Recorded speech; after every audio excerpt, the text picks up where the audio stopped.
I'm gonna share my screen. We're not even through our lesson with the June and July group, and it has been so much fun. I've already seen so much. That's right. Mike just said 222. It's 222, baby. Mike just, or anyway.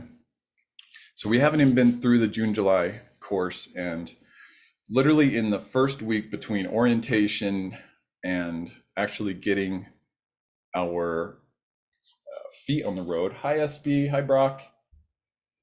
In between setting intention, orientation, and our first class, there were already breakthroughs. People were already sending me in testimonials about realizations of the things they're good at, the things that they get to work on. And as a results-based, driven Capricorn, you know I love that. And as a Pisces moon who really likes to see people successful and happy versus suffering, that makes my heart happy. So thank you, everybody. All you guys in the July Keys of Metatron group, you're amazing. I love you all. And you guys have really helped me stay on track. So today, my intention was to talk about intention. And this is actually something I was planning on sharing tonight in our group class tonight anyway. But I figured, you know, I'm running into a lot of people that are stuck right now, light workers, healers, coaches, intuitives, creative folks that have just been doing so well over the last few months. And then it's like, I don't know what moon or what planet got in our way, but it was like everything came to this crashing halt. So my intention is literally just to serve and assist people today and offer you some sort of benefit.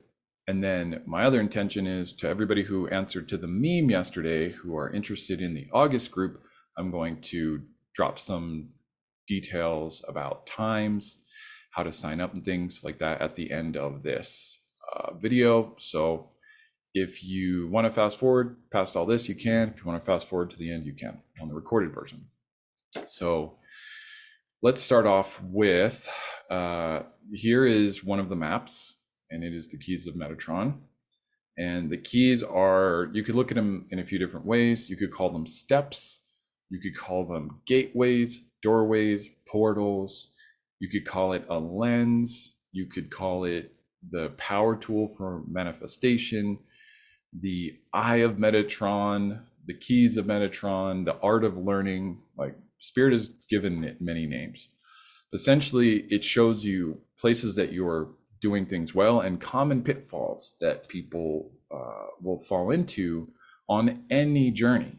So whether your journey is you're going deep within yourself, or your journey is trying to get your room clean or your dishes done, or your journey is launching your business or building schools in Africa, whatever it is, it's been told to me through the Metatron's cube that because we live in a fractal universe, we live in a patternistic world, that essentially we're going to go through the same basic gateways no matter what. And actually, Brock, thank you. Brock was one of the path walkers. That's what we call the attendees. We're not students and teacher. We're all path walkers in a circle walking together, who brought it to my attention that you could use this for anything. And I said, yeah, but you know, that's a marketing nightmare, right? You can't just say, well, this will be good for everything. So even though he's right, I've been using this mostly to focus on assisting light workers, intuitives, coaches, and creators that are just spinning their wheels, or they've been floating in the ocean forever and they just finally want to get direction and traction.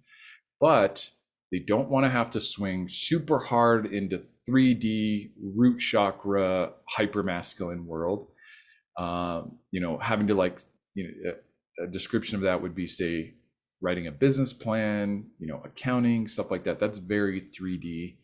And even though those tools are effective, oftentimes they overwhelm and they scare the creatives and the intuitives and the healers. So this is sort of a blend of practical 3D linear steps that you can move through and spiritual tools, all using sacred geometry as a map.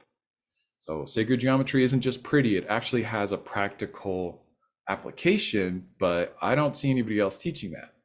I've seen people talk about it, how all the angles and the shapes and how they show up in pyramids and in structures and in the structure of nature, which is really cool, but there's no practical application. One example would be, you could show me everything I need to know, say, about the pyramids in a documentary. But at the end of that documentary, if I don't know how to build a pyramid or what to use a pyramid for, it was really cool and fascinating, but it wasn't necessarily something I could take home and use. So that's how I approach sacred geometry. I touch on the angles and the beauty of it, but there's so many other people that are excellent at that. They're already experts in it. There's a million YouTube videos out there about what sacred geometry is, how it's formed, how it shows up, but I see very few people actually making it into maps and programs and steps you can follow.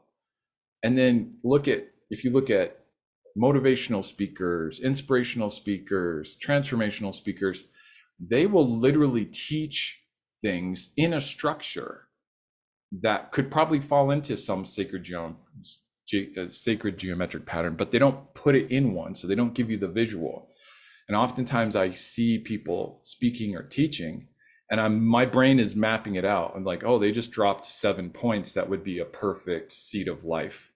They could put that into a seed of life. So by offering the visual side of it, it's taking all these big concepts and actually compacting them into a single concept that works, and it's beautiful and it's balanced, and it gives people a visual, so it's not just all floating around in their brain. It's very grounding. So today, like I said, we're going to talk about intention. So I'm going to zoom in really quick on this bad boy. So the rules of the game. Rules of the game are: you find all the keys, and you're allowed to ask for help, get support. You don't have to get them all on your own. Navigate with loving intention, which is what we'll dive into today. Stay accountable, stay humble.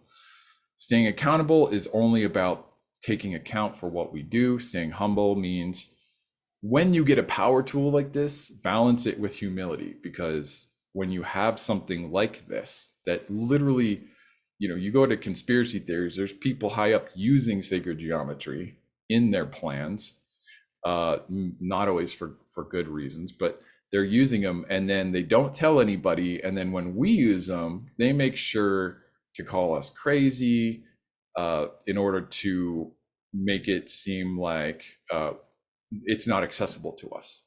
There's a lot of this information that's ancient. It was only available to like kings and queens, and now you can get it on the internet.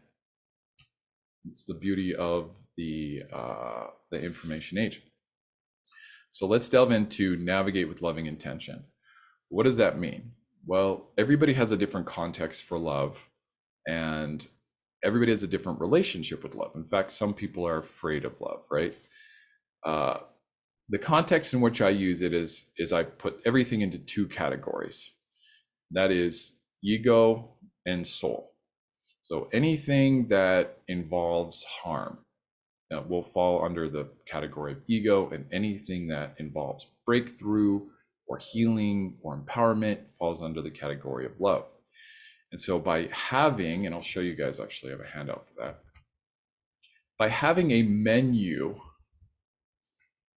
to choose from, what it does is it means that we don't have to focus on one frequency of love all the time. So to be in romantic love all the time, or patient love, or nurturing love, it's tough, because we live in a world where there's all these different currents of energy moving around us and through us. We're like fish in the ocean. And yes, like fish, we can go any direction we want. We still have free will. But we can't deny that there are these currents that pull us in and out of different energies and spaces.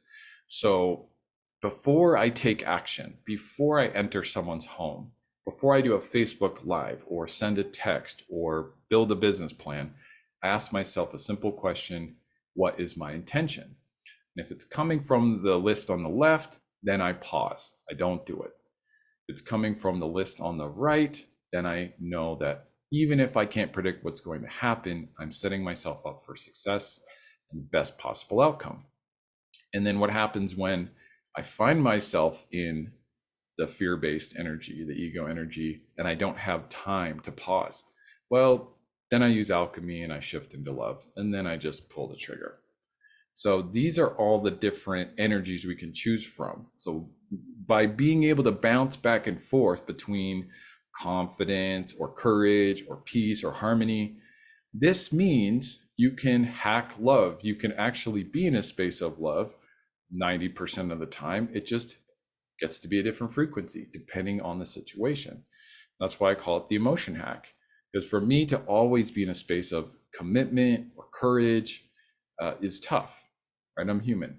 To always be in a space of peace or healing, still, that's a challenge. But sometimes I don't have patience, but I have courage. Sometimes I don't have courage, but I have clarity, and so on. So how does that work into intention? Let's go back. Now, so many slides, guys. Let's touch first on the law of attraction, and then we'll talk about the law of creation. The law of attraction, as many people are familiar with, is the idea that whatever energy that I'm in, you can use that emotion hack sheet as a basis for that. Whatever I'm thinking or feeling is what I'm attracting into my space. So if I'm feeling scarcity, then I'm attracting scarcity. If I'm attracting, or if I'm feeling mistrust, then I'm attracting relationships that are filled with mistrust. If I'm angry, then I'm calling forth angry situations or conflict. So that's the idea. I'm not saying it's true. I'm not saying it's not true. I'm not saying it's 100% all the time. I'm just saying that is what we were taught. And there's no equation for it. If you had to have an equation for it, you could say it was E equals M, like energy equals manifestation.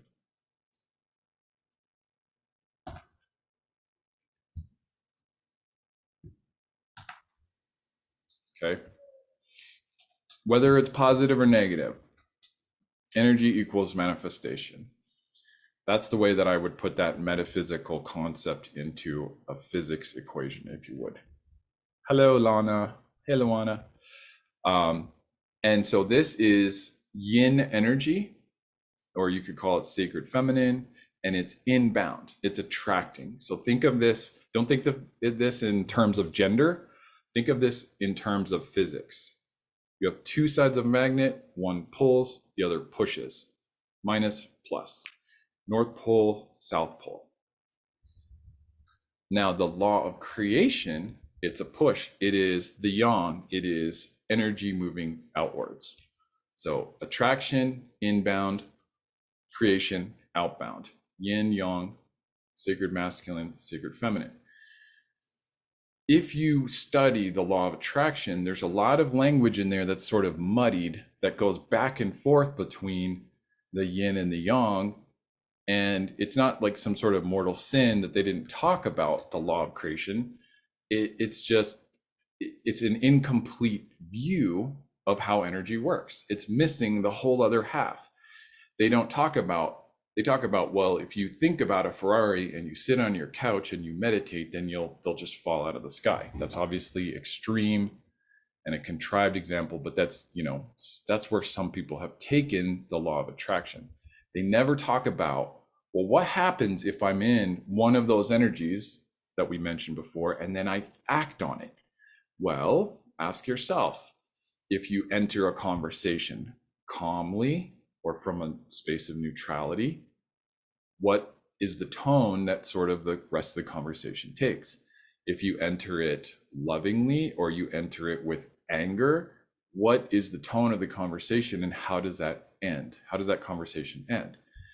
That's one example. Another example is art. If you see paintings, you can see literally the thoughts and the emotions of the painter. So the energy, the thoughts and the emotions of the painter times the action of actually painting determines the nature of the creation. And the law of creation, E times A equals C, is a fundamental core philosophy to everything I teach. This is the fundamental philosophy that I use in Reiki, shamanic practice, medicine journey, classes, solar alchemy, and the keys of Metatron. So whatever energy I'm in, whether it's positive or negative, that I act upon determines the nature of my creations. So it applies to conversations, whether you're speaking, texting, emailing, making videos. It applies to relationships, whether we're coming into a relationship with fear or love, like trust or mistrust, patience or impatience. It applies to art. It applies to music. I mean, music is very emotional. It applies to science. I mean, it is a simple concept that spans a lot of space. And it's something that we can grasp, but it takes time to master. Just like the 4 agreements. The 4 agreements are very simple, but mastering them takes time and it takes practice. And have I consciously been able to use it? Yes. Have I mastered it? No. In all transparency, it's something I still continue to practice. So E times A equals C, energy times action equals creation. Now, where does intention come in? Well, we've touched on it a couple times. Here's the download that I got sometime last year, okay?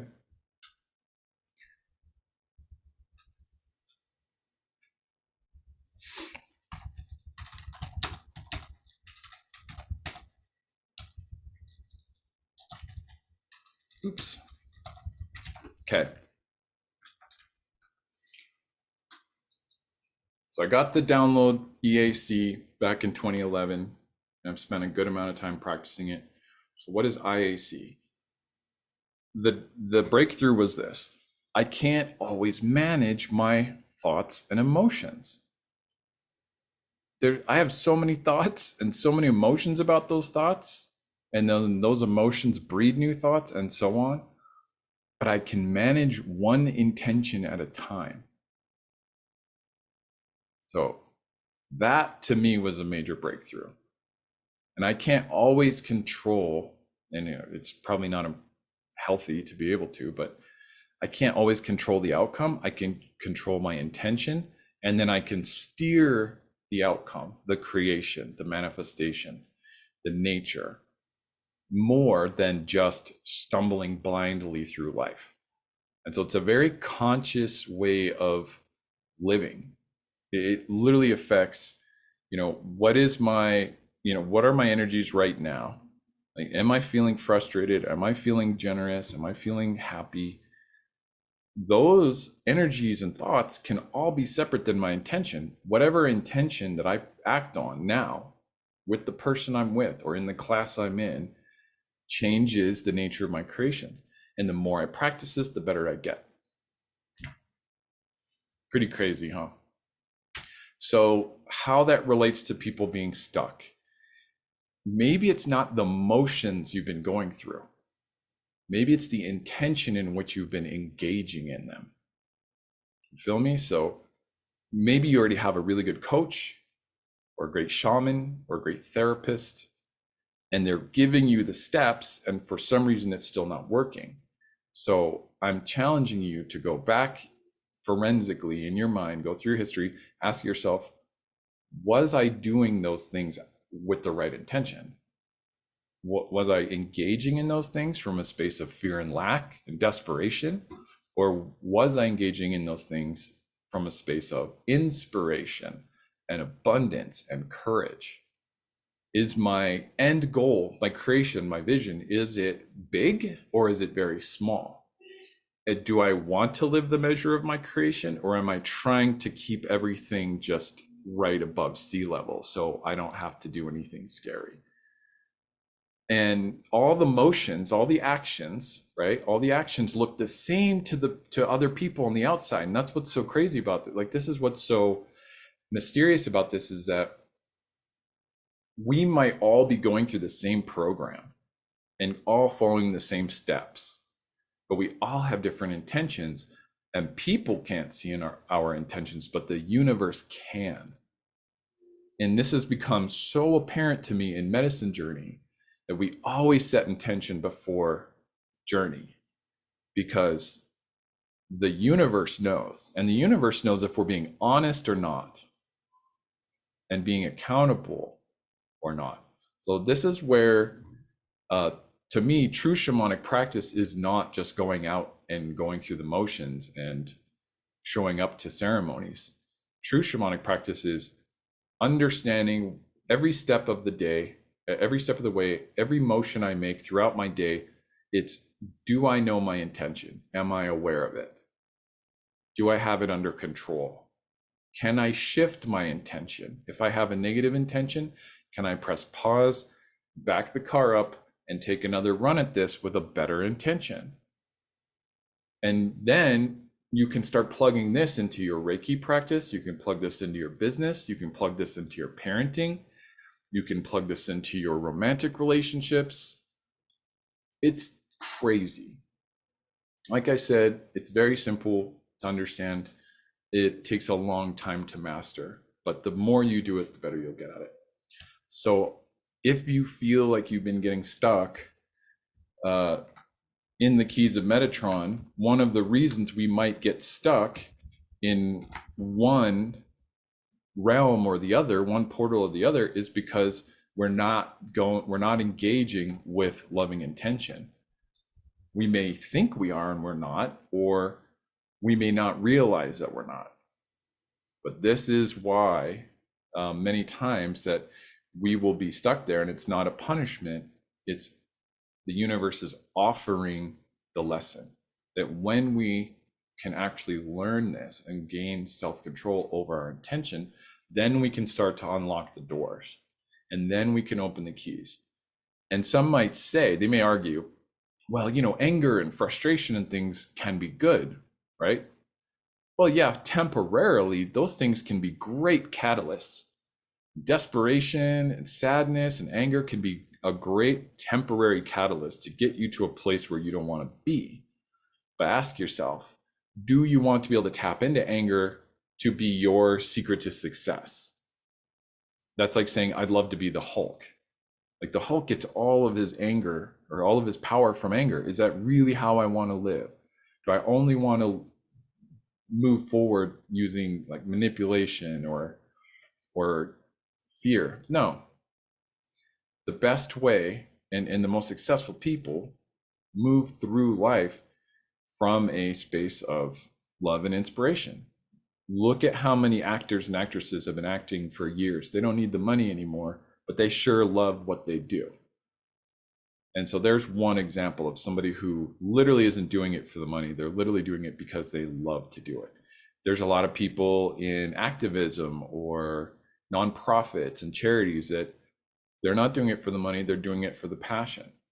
They're doing it for the good they're doing. There's a lot of coaches and healers that, it could be a real struggle to be in this industry. You're dealing with a lot of heaviness with people and a lot of fear and, big projects and things. And sometimes business is good and sometimes it's not.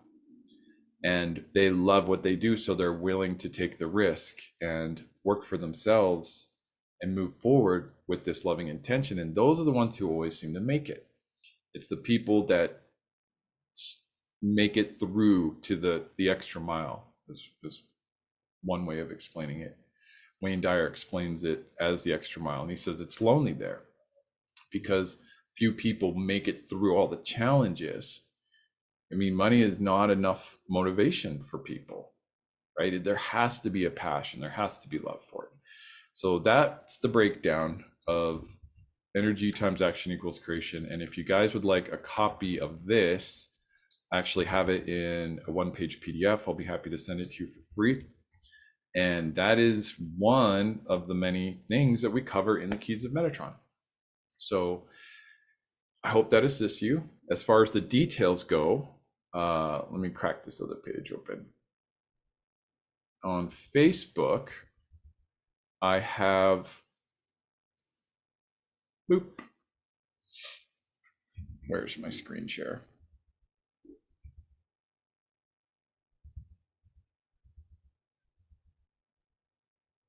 Here is the keys.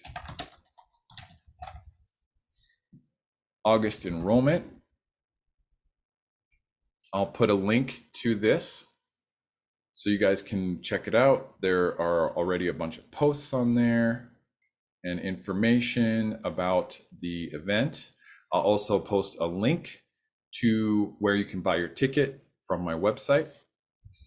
And I will drop you guys a promotion code. So this week, I'm going to run the promotion for half off for the first 10 people that sign up. And last time I did this, we had 14 people sign up in 48 hours. So if this is resonating with you, if you are looking for someone who has been through this, has been through what you've been through, can assist you in pinpointing in what's not working, how to get to the next step, or even if you're in an upswing and you want to keep your momentum, this is a really good tool for that, power tool for that. And orientation starts on the 31st. And orientation, we basically just go over the mechanics of the course. I show you guys where you can get your PDFs, which I'll have here. Everybody gets access to the Google folder. We have a bunch of PDFs here that you can print. I've also had a couple of people ask me to print them off and send them to them. You get all the aspects and the natures. You get 30 days of affirmations and tons of videos. I have at least 6 videos already shot, and I continue to download and create more curriculum as the course goes on, as people ask questions, and as things come up. So if you're looking for a tool that has real steps that are grounded and actionable, but also blends in spiritual practice, shamanic practice, and sacred geometry, I don't think there's another program on earth quite like this. And I've seen the results in other people's lives. I'll actually tag some people. If you want to ask them for a testimonial, I'm sure they'll be happy to share their experience. And, don't take my word for it. Talk to the homies, talk to all the pathwalkers that have been doing crazy things, doing great work and making breakthroughs. And I think that's it. So again, thanks for watching. If you have questions, I'll be happy to do a call with you as well. Hi, Lori. Thank you, Luana, for sharing. Luana you're an inspiration to me. Luana is, man, if I had time to tell her story, she is taking it on right now. She is going hard in the paint. And she's an amazing person. Ray, I love her husband too. We've actually, in the group, kind of formed a little bit of a tribe. Everybody's been talking outside of the class. It's also a great place to meet people and connect with like-minded individuals, people with the same heart, people that just want to help the world, and they just want to do their work, and they want to know why things are in their way. And it's been quite the journey for me, quite the learning experience for myself. I'm always going to stay the student. I guide, but I also learn.